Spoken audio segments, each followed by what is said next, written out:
안녕하세요. 제주대학교 사범대학 카멜리아 팀입니다. 저희는 제주 4.3 유족 고등학생들 중 다문화 가정 학생들을 대상으로 문학 수업, 현기영 작가의 현대소설 순이 삼촌을 다루려고 합니다. 총 5차시의 수업 중 세 번째 차시로 소설 속 등장인물들의 특징과 성격의 이해, 그리고 제주 4.3의 의미 되새기기라는 주제로 수업을 진행하려고 합니다. 저희의 수업은 다음과 같이 구성되어 있습니다. 수업 시연 시작하겠습니다. 안녕하세요 여러분. 오늘 날씨가 많이 춥죠? 수리삼촌 책 꺼내면서 몸 좀 움직여볼까요? 지난 시간에 과제가 뭐였죠? 네, 맞아요. 수리삼촌을 인물 중심으로 읽어오기였죠? 오늘 수업에 들어가기에 앞서 지난 시간에 함께 배웠던 순이삼촌을 사건 중심으로 한번 살펴볼까요? 어떤 사건들이 있었나요? 서술자인 나, 상수는 할아버지의 제사에 참석하기 위하여 고향인 제주도로 내려와요. 제사 도중에 가족들로부터 순이삼촌의 죽음에 대해 듣게 돼요. 순이삼촌의 죽음은 나로 하여금 어렸을 때의 아픈 기억인 제주 4.3을 떠올리게 해요. 30여 년 전 군인들에 의하여 마을 사람들은 연설을 들으러 오라는 이유로 운동장에 모이게 돼요. 그리고 그들은 아무런 이유 없이 총격에 의하여 희생돼요. 마을 또한 군인들에 의하여 불타게 되고 마을 사람들은 피난민 신세가 돼요. 지연 학생, 어디로 피난을 가게 되었죠? 네, 맞아요. 불 속으로 그리고 학교 교실로 피난을 가게 되었죠. 총살을 당하기 전에 기절한 상태였던 수리삼촌은 다행히도 살아서 돌아오게 되지만 돌아온 이후에 이상 행동을 보이기 시작해요. 혜원 학생, 어떤 행동들이었죠? 네, 맞아요. 경찰에 대한 기피증 그리고 환청 증세를 보이게 되었죠. 평생 그날의 사건으로 인한 충격에서 벗어나지 못하던 수리삼촌은 자신의 밭에서 끝내 비극적인 죽음을 맞이하게 돼요. 오늘 수업인 인물 중심으로 수리삼촌을 감상하기 위한 학습 목표를 살펴볼까요? 다 같이 읽어보도록 하죠. 시작! 소설 속 사건을 바라보는 인물들의 다양한 관점을 이해할 수 있다. 인물들의 태도와 행동을 통해 특징과 성격을 이해할 수 있다.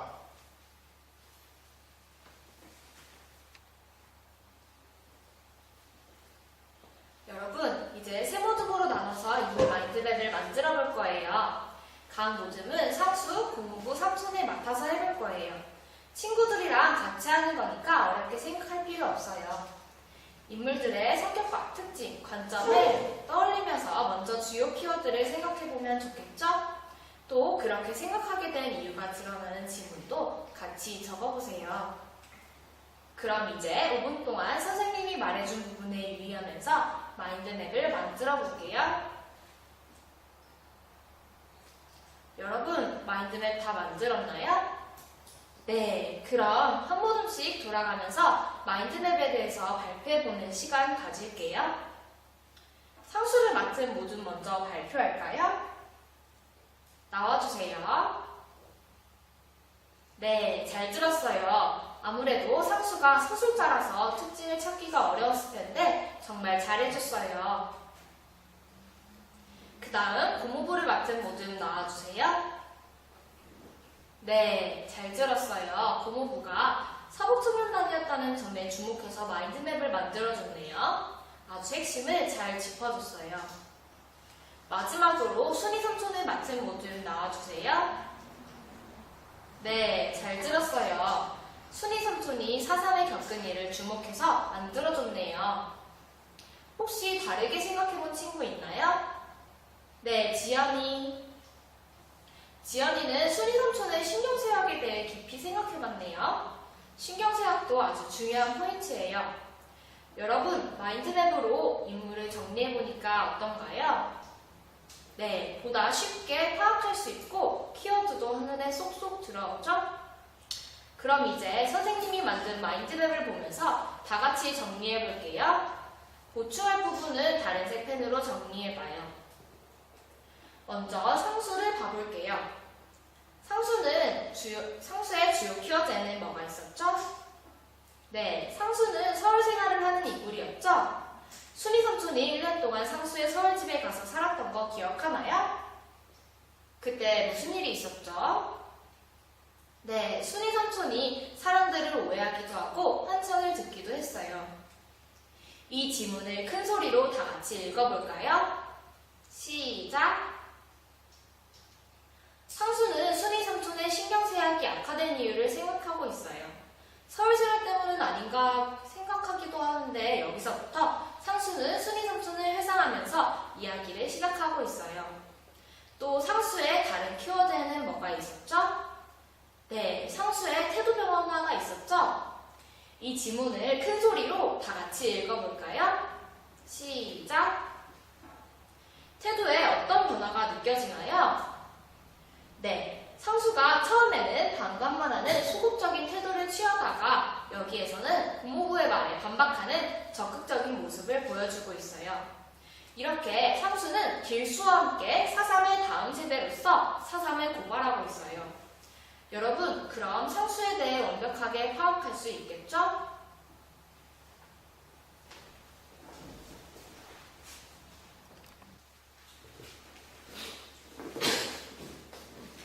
네, 다음 두 번째 인물인 고모부에 대해서 살펴볼게요.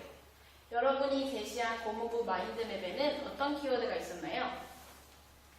네, 고모부는 평안도 출신의 서북 청년단으로 사삼 당시 처음 제주도에 내려왔습니다. 그리고 그는 고모와 결혼한 후 제주도에 정착해 살면서 가족의 일원으로서 동화되어 살아가고 있는 인물입니다. 그리고 그는 이중적 성격을 가진 인물이라고 제시됐는데 한번 지문을 통해 살펴볼게요. 자, 이 부분을 다 같이 읽어볼까요? 시작! 네, 이 부분에서는 자연스럽게 제주도 사투리를 구사하던 고모부가 돌연 그의 고향인 평안도 사투리를 사용하고 있습니다. 이는 고모부가 30여 년간 제주도에 정착해 살면서 완벽한 제주도민이 살았다고 보이지만 그 내면에는 아직 서문 청년단으로서의 모습이 남아있음을 보여줍니다. 그리고 81쪽 부분에서는 가족들의 눈치를 보면서 다시 제주도 사투리로 돌아오는 모습을 보입니다. 이는 고모부의 이중적인 모습을 보여주기도 합니다. 다음 볼게요. 이 대사는 온 가족이 사삼의 피해와 고통에 대해 말하고 있지만 고모부는 과거 서청으로서 자신이 한 행동에 대해 변명하고 있는 부분이에요. 여기서도 평안도 사투리를 사용하고 있죠. 자, 이 부분은 고모부가 서북 청년단을 대변하고 그들이 한 행동을 정당화하고 있다고 보입니다. 여기까지 고모부를 살펴봤고요. 이제 마지막 인물인 순이 삼촌에 대해 살펴볼게요. 여러분이 제시한 순이 삼촌 마인드맵엔 어떤 것들이 있었나요? 네, 순이 삼촌은 사삼의 직접적인 피해자이고 몽팡밭에서 홀로 살아남은 인물이기도 합니다. 그리고 그녀는 상수와의 서울 생활도 함께한 인물이죠. 이 지문을 한번 읽어볼까요? 시작! 네, 이 부분들은 순이 삼촌의 신경쇠약 증세가 두드러지게 나타난 부분들이에요. 순이 삼촌은 사삼 이후에 신경쇠약이라는 증세를 죽을 때까지 안고 살아갑니다. 그리고 이 신경쇠약은 상순의 서울 생활에서도 아주 잘 드러나는데 동네 사람들이 자신을 숨본다는 그런 소리를 환청을 듣는다든지 아니면 괜히 상순의 가족에게 결혼 오해를 품는 등 이런 증상들이 일어나는데 순이 삼촌의 신경쇠약 증세는 사삼의 휴유증과 피해에 대해서 분명히 나타나는 부분이라고 할 수 있습니다. 자, 이 부분에서는 옹팡밭이라는 단어가 유독 많이 사용돼요. 여러분, 옹팡밭의 의미를 한번 생각해 본 적 있나요? 네, 옹팡밭의 의미를 한번 이 지문을 통해 알아볼게요. 다 같이 읽어볼까요? 시작! 네, 먼저 이 옹팡밭에서 무슨 일이 일어났는지 한번 생각해 볼게요. 사상 당시 순위 삼촌은 곰팡밭에서 시체더미 속에서 홀로 살아남아요. 그리고 사자 사건 이후에도 죽을 때까지 쭉 고구마 농사를 지으며 생계를 이어나갑니다. 그리고 마지막에는 그녀가 생을 마감하던 곳이기도 하죠. 이렇듯 곰팡밭과 순위 삼촌은 도무지 떼야 뗄 수 없는 관계입니다. 그리고 좀 특이한 부분이 있는데 93쪽 보시면 그 죽음의 땅인 곰팡밭에서 고구마 농사가 풍작이었대요. 그 죽음과 풍작이라는 대비되는 이미지를 사용해서 이 사상가 곰팡밭의 비극을 더 극대화하고 있다고 그런 효과를 보입니다. 자, 여기까지 이 세 인물을 중심으로 이 소설을 살펴봤어요. 이제 학습 활동으로 넘어가 볼게요.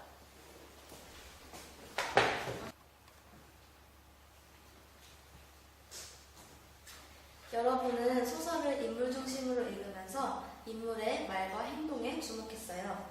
모든 활동에서는 그것들을 키워드로 정리해서 마인드맵으로 만들어 보았는데 이번 학습 활동에서는 여러분이 작품을 이해한 것을 바탕으로 소설 속 한 인물을 선정하여 하고 싶은 말을 전하는 시간을 가져볼 거예요.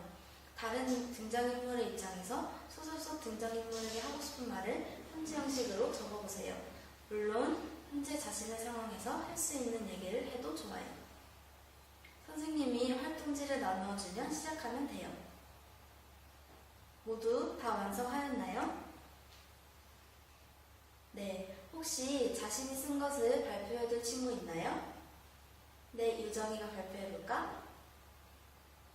네, 유정이는 자신이 상수가 되어서 순이 삼촌에게 편지를 썼다고 하네요. 상수의 입장에서는 순이 삼촌이 살아있을 때 사건의 피해자로서 평생 정신적 고통을 겪고 살아왔을 것이라는 것을 생각하지 못했다는 것이 미안했을 것 같아서 사과하는 마음을 편지로 썼다고 해요. 정말 잘해줬네요. 여러분, 우리 마지막 학습 활동까지 마무리했어요. 어려운 부분도 있었겠지만 모두 잘 따라와 주어서 고마워요. 순이 삼촌을 읽으면서 우리가 주목한 인물은 서술자인 나와 순이 삼촌 그리고 고모부였어요. 이 인물들은 사건의 가해자와 사건의 피해자 그리고 다음 세대인 관계로 이어져 있어요.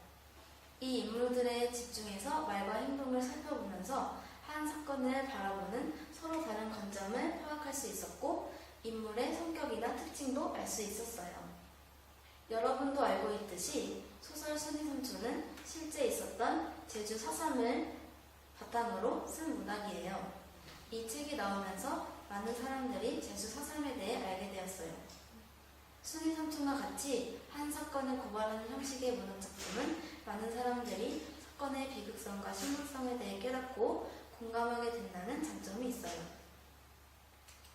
여러분이 알고 있는 영화 택시 운전사의 경우도 실제 있었던 5.18 민주항쟁을 바탕으로 만들어진 영화예요. 이번 과제는 소설 순이 삼촌과 영화 택시 운전사 두 작품을 비교하는 거예요. 우리 지난 시간과 이번 시간에 걸쳐서 소설을 사건 그리고 인물 중심으로 읽고 이해해봤는데 이번 과제에서도 두 작품을 인물과 사건 중심으로 비교해서 정리해오는 것이 과제예요.